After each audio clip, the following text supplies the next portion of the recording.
नीति वचन 5। हे मेरे पुत्र, मेरी बुद्धि की बातों पर ध्यान दे, मेरी समझ की ओर कान लगा, जिससे तेरा विवेक सुरक्षित बना रहे और तू ज्ञान के वचनों को थामे रहे।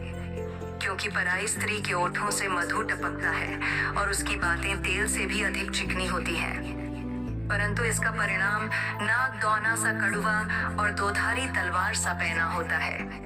उसके पांव मृत्यु की ओर बढ़ते हैं और उसके पग अधोलोक तक पहुंचते हैं। इसलिए उसे जीवन का समथर पथ नहीं मिल पाता। उसके चाल चलन में चंचलता है, परंतु उसे वह आप नहीं जानती। इसलिए अब हे मेरे पुत्रों, मेरी सुनो और मेरी बातों से मुंह न मोड़ो। ऐसी स्त्री से दूर ही रह और उसकी ड्योढ़ी के पास भी न जाना।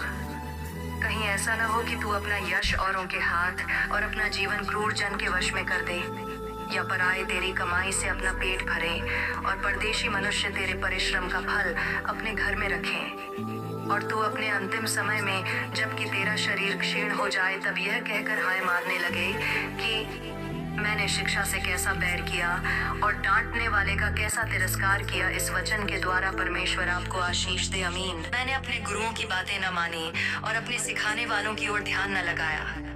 मैं सभा और मंडली के बीच में प्रायः सब बुराइयों में जा पड़ा। तू अपने ही कुंड से पानी और अपने ही कुएं से सोते का जल पिया करना। क्या तेरे सोतों का पानी सड़क में और तेरे जल की धारा चौकों में बह जाने पाए? यह केवल तेरे ही लिए रहे और तेरे संग औरों के लिए न हो। तेरा सोता धन्य रहे और अपनी जवानी की पत्नी के साथ आनंदित रहे। प्रिय हरिणी व सुंदर सांभरणी के समान उसके स्तन सर्वदा तुझे संतुष्ट रखे और उसी का प्रेम नित्य तुझे आकर्षित करता रहे। हे मेरे पुत्र, तू अपरिचित स्त्री पर क्यों मोहित हो और पराई को क्यों छाती से लगाए?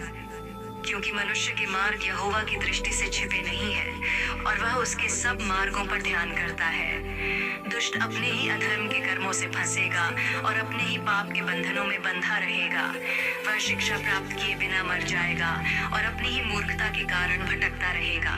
प्रभु यीशु आपको इस वचन के द्वारा संभाले और हर प्रकार की समस्याओं से और हर प्रकार की परिस्थितियों से आजाद करें।